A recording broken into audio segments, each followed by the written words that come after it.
kama kuna jambo ambalo linazungumzwa katika ulimwengu wa siasa ama ulimwengu wa masuala ya haki hapa nchini hivi sasa, ni kukamatwa kwa mwenyekiti wa Chama cha Demokrasia na Maendeleo kwa maana ya Chadema, Tundu Antipas Mughwai Lissu, ambaye alikamatwa kule Mbinga mkoani Ruvuma kabla ya baadaye kusafirishwa kutoka Mbinga mpaka Songea na kisha baadaye Dar es Salaam, kabla ya kufikishwa katika mahakama ya hakimu mkazi Kisutu na kusomewa mashtaka mawili yenye makosa manne, huku pamoja na mambo mengine makosa matatu yaliyopo kwenye shtaka moja yanahusika na masuala ya kutoa kauli za uongo na kuchapisha maudhui ya uongo katika mtandao wa kijamii wa YouTube, ambapo alichapisha ya kwamba tarehe 3 mwezi wa 4 2025 akiwa ndani ya jiji na mkoa wa Dar es Salaam alitoa kauli ambazo zinasema kwamba rais ndiye aliyekuenguliwa kwa wagombea wa upinzani ni maelekezo ya rais, jambo ambalo yeye amesema si kweli. Lakini kosa la pili ni kusema kwamba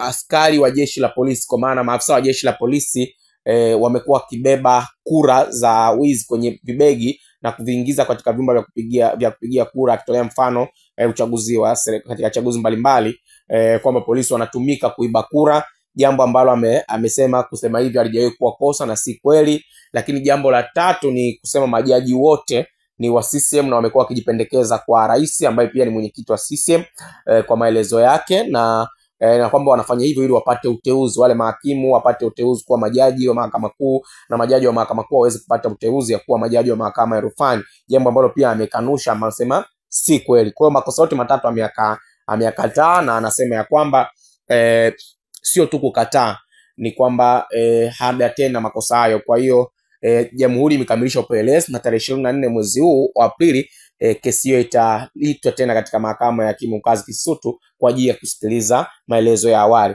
Lakini hiyo sio ajenda yangu hapa. Ajenda yangu ni kuhusiana na kosa kubwa ambalo lina mkabili la uhaini, ambalo halina dhamana na ambalo nimeweka ndani mpaka hivi sasa.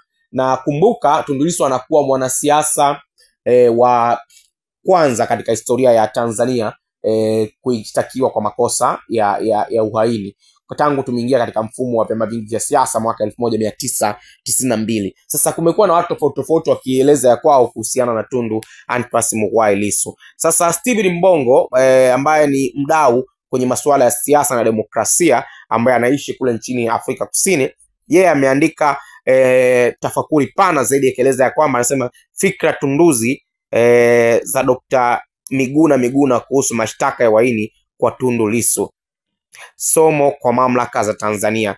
Yeye anasema, nikimnukuu, anasema katika chapisho la hivi karibuni kutoka kwa mwanaharakati mashuhuri na wakili wa kimataifa Dr. Miguna anazungumzia kwa msitizo na ukali wa hoja kuhusu hatua ya serikali ya Tanzania chini ya Rais Samia Suluhu Hassan kumfungulia mashtaka ya uhaini kiongozi mkuu wa Chadema Tundu Antipas Lissu kwa tuhuma zinazotokana na mwito wa kutotii kwa amani kupitia kampeni ya no reforms no election. Kwa mujibu wa Miguna, hatua hiyo si tu kielelezo cha udhaifu wa kisiasa, bali pia ni taswira ya hofu, kukata tamaa kwa watawala wa Kiafrika ambao huona kivuli cha mapinduzi kila wanapoona raia wakidai mabadiliko ya kisiasa. Miguna anatoa ujumbe mzito na wa msingi kwamba civil disobedience ni haki ya kikatiba na msingi wa maendeleo ya demokrasia katika jamii yoyote iliyojaa uonevu. Swala la kudai mabadiliko sio uhaini. Anasema katika historia ya kisiasa ya dunia, mabadiliko ya kweli yameletwa na watu waliothubutu kukataa kuishi chini ya mifumo ya uonevu. Haki ya kutotii kwa amani, yani mass civil disobedience, si kosa la jinai wala si kosa la uhaini, na ni njia halali na ya kikatiba inayotumika kote ulimwenguni kuhamasisha maboresho ya mifumo ya utawala. Hii ilitumika na Mahatma Gandhi nchini India, Martin Luther King Jr. Marekani na Nelson Mandela wa Afrika Kusini. Je, leo hii Tanzania inataka kuwa mfano wa kinyume wa historia hiyo?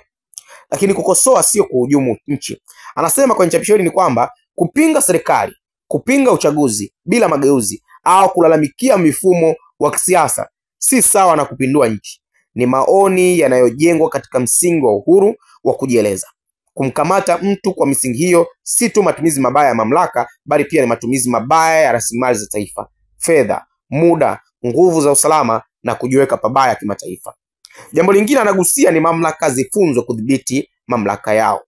Anasema mamlaka yoyote makini ufahamu kuwa demokrasia ya kweli haijengwi kwa hofu wala mabavu, bali kwa majadiliano, ushirikishwaji na kusikiliza sauti za watu. Serikali inapaswa kutumia mamlaka yake kusuluhisha changamoto na kupunguza migogoro, si kuzalisha misuguano isiyo ya lazima ambayo hujenga picha hasi kimataifa na kudhoofisha uthabiti wa ndani. Miguna anawakumbusha watawala wa Afrika hususan Tanzania kuwa sauti za wanamageuzi hazizimwi kwa mifungo, bali hupanuka zaidi na kupata nguvu kupitia udhalimu kwa kutumia lugha ya kisasa. Migogoro ya kisiasa kama hunt trend duniani, na matokeo yake ni kufedhehesha taifa mbele ya macho ya jamii ya kimataifa. Anahitimisha kusema kwamba siasa za hekima sio hewa. Kwa muktadha wa kisiasa wa Tanzania, ni wazi kuwa kuendelea kutumia sheria kwa mtazamo wa kisasa, kimabavu na kisiasa unaweza kusababisha hali ya mgawanyiko mkubwa, kuharibu taswira ya taifa na kusambaratisha juhudi za kidiplomasia. Serikali inapaswa kusoma alama za nyakati. Kuadhibu wanaodai mabadiliko si dalili ya uthabiti, bali ni ushahidi wa hofu inayozidi nguvu ya hoja. Tanzania inapaswa kuamka, dunia inaangalia. Yeye akamaliza na hashtag akisema free Tundu Lissu, no reform no election, demokrasia sio uhaini. Ni hashtag ambazo amaliza nayo kwenye chapisho ambalo amelichapisha Steven Mbongo kutoka kule Afrika Kusini. Leo ni Mtanzania anaishi Afrika Kusini, lakini ni kama ametohoa ama amechambua kile ambacho kimeandikwa na mwanasiasa mkongwe wa nchini Kenya ambaye pia ni mwanasheria kitaaluma, Dr. Miguna. Sasa kupitia chapisho hilo pia nimeona kuna kila mtu akijaribu kueleza la kwake na mtazamo wake. Kuna mdau mmoja anasema kesi ya uhaini anayoshtakiwa nayo Mheshimiwa Lissu ni kuchezeana na kupotezeana muda tu.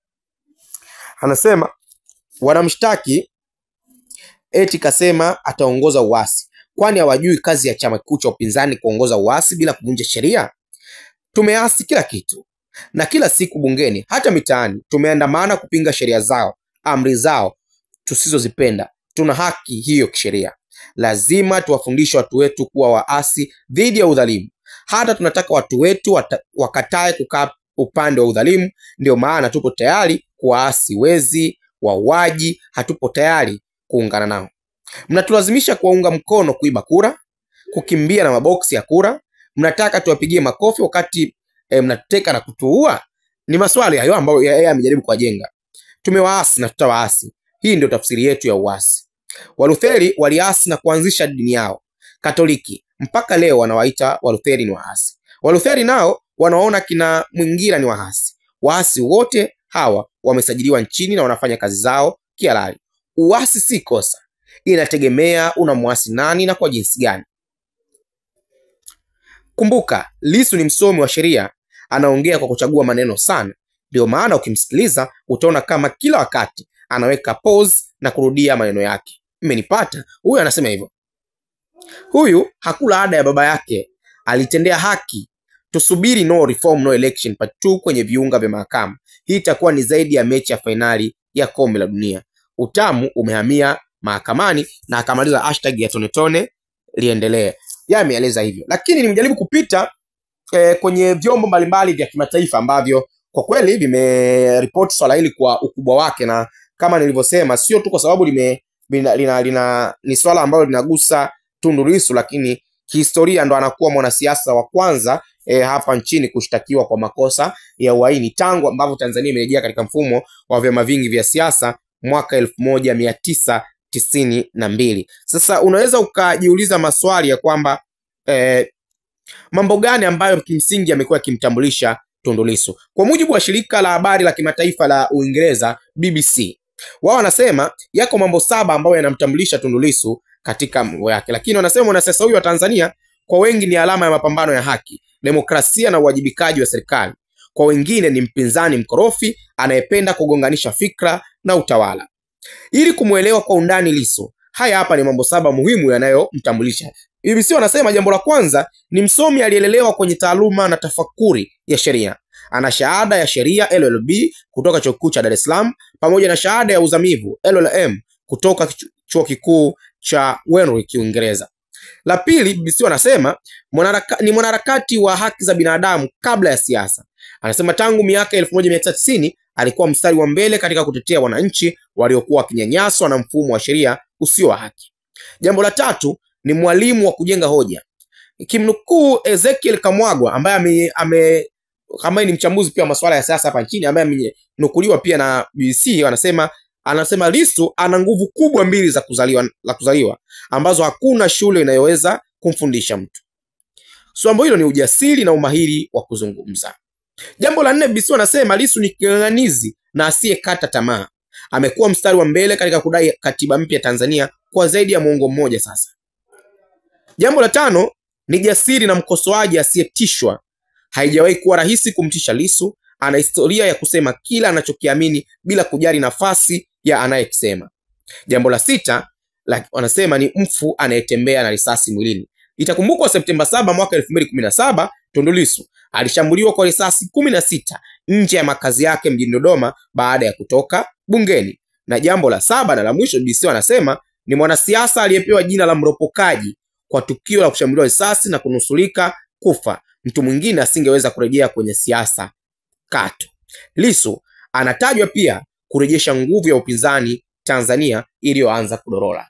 Ni mwisho wa kunukuu machapisho ambayo yamewekwa na shirika la habari la kimataifa la Uingereza kwa maana ya BBC kupitia peji zao za BBC Swahili kuhusiana na kile ambacho kinamhusu Tundu Antipas Mughwai Lissu na mashtaka ya uhaini ambayo yanamkabili hivi sasa.